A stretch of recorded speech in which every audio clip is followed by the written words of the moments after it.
नमस्कार दोस्तों, आपका हमारे YouTube चैनल भक्ति ज्ञान त्योहार में स्वागत है। आज मैं आपको कृष्ण भक्ति की एक बहुत ही सुंदर कहानी सुनाने जा रही हूँ। अगर आपको ये कहानी पसंद आई तो कमेंट बॉक्स में जय श्री कृष्णा जरूर लिखिए। किसी शहर में एक बूढ़ी माँ अपने बेटे और बहू के साथ रहती थी। बूढ़ी माँ बहुत ही धार्मिक प्रवृत्ति की थी। वह सुबह जल्दी उठकर तैयार होती, घर में पूजा करती और उसके बाद वह मंदिर चली जाती थी।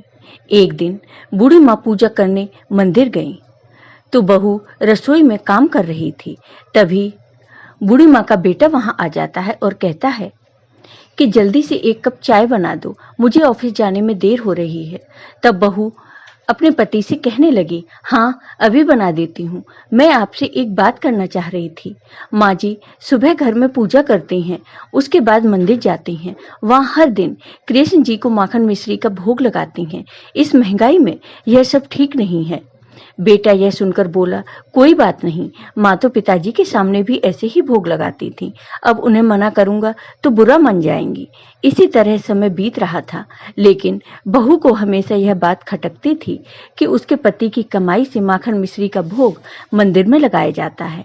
एक दिन उसने अपनी सास को समझाते हुए कहा, माँ जी आप हर दिन मंदिर में इतना सारा माखन मिश्री बांट आती हैं, इसकी क्या जरूरत है? वैसे भी अब महंगाई काफी बढ़ गई है, आपको थोड़ा सोचना चाहिए। यह सुनकर बूढ़ी माँ बोली, बहू यह तुम क्या कह रही हो? तुम इतना पैसा इधर उधर खर्च करती हो, 300 रुपए का पिज्जा मंगवाती हो, उसमें फिजूल खर्ची नहीं होती, और मेरे कान्हा जी के भोग में तुम्हें तकलीफ हो रही है।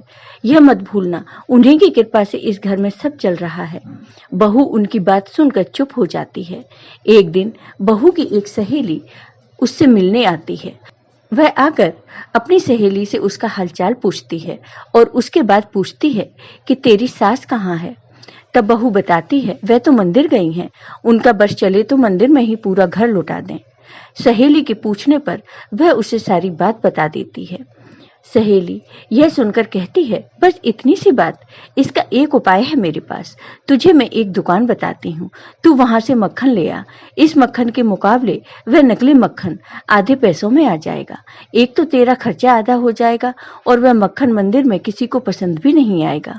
धीरे धीरे तेरी सास मक्खन का प्रसाद बांटना बंद कर देगी। अगले दिन मक्खन को नकली मक्खन से बदल देती है। 2 दिन बाद बूढ़ी माँ अपने बेटे के साथ शाम के समय घर में बैठी थी। तभी उनके पास मंदिर के पुजारी जी आते हैं। तो बूढ़ी माँ कहती हैं, आइए पुजारी जी, कैसे आना हुआ? पुजारी जी बताते हैं, माँ जी आप ये मक्खन मिश्री का प्रसाद बांटना बंद कर दीजिए। आपके मक्खन के प्रसाद को खाकर मंदिर के कई भक्त बीमार पड़ गए हैं। तभी बेटा बोला, लेकिन ऐसा कैसे हो सकता है? हम तो शुद्ध ताजा मक्खन लेते हैं, वहीं घर में भी इस्तेमाल करते हैं, और यदि ऐसा होता तो हम भी बीमार पड़ जाते। तब पंडित जी बोले, वह सब मुझे नहीं पता, बस आप कल से मक्खन का भोग नहीं लगाएंगी। बूढ़ी माँ कहने लगी, पुजारी जी ऐसा मत कीजिए, मेरा बरसों का नियम टूट जाएगा। बेटा भी कहने लगा, पुजारी जी अगर ऐसी बात है तो मैं दूसरी दुकान से मक्खन ला देता हूँ, मेरी माँ शुरू से माखन मिश्री का भोग लगा रही है।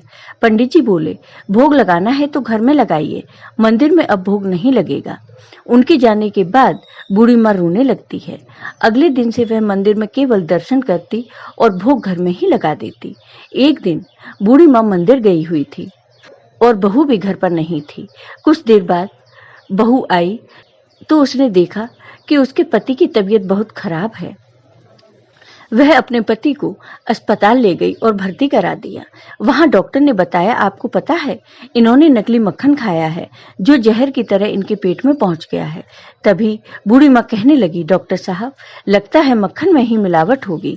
मंदिर के पुजारी भी यही कह रहे थे, आप किसी तरह मेरे बेटे को बचा लीजिए।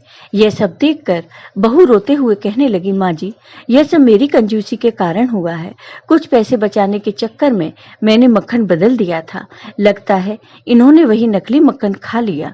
यह सुनकर बूढ़ी माँ कहने लगी, माफी मांगनी है तो जाकर कान्हा जी से मांग, जिनके भोग में मिलावट कर तूने अपने पति की जान को खतरे में डाल दिया। बहू मंदिर पहुंच जाती है, वहां कृष्ण जी के सामने रो रो कर माफी मांगने लगती है। उसकी बात सुनकर पुजारी जी कहते हैं, बेटी तूने अच्छा नहीं किया, मैंने बेकार में ही तेरी सीधी सादी सास को भोग लगाने से मना कर दिया। बहू रोते हुए कहने लगी, पुजारी जी, मुझे माफ कर दीजिए, मैं स्वयं कान्हा जी का भोग लगाऊंगी, बस एक बार मेरे पति को ठीक कर दीजिए। कुछ देर बाद बहू प्रार्थना करके अस्पताल पहुंच जाती है। वहां जाकर देखती है कि उसका पति बिल्कुल ठीक हो चुका था।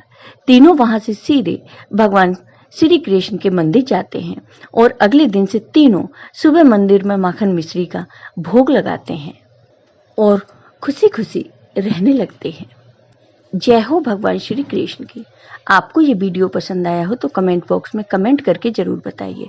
साथ ही मेरे वीडियो को ज़्यादा से ज़्यादा शेयर करिए। धन्यवाद दोस्तों।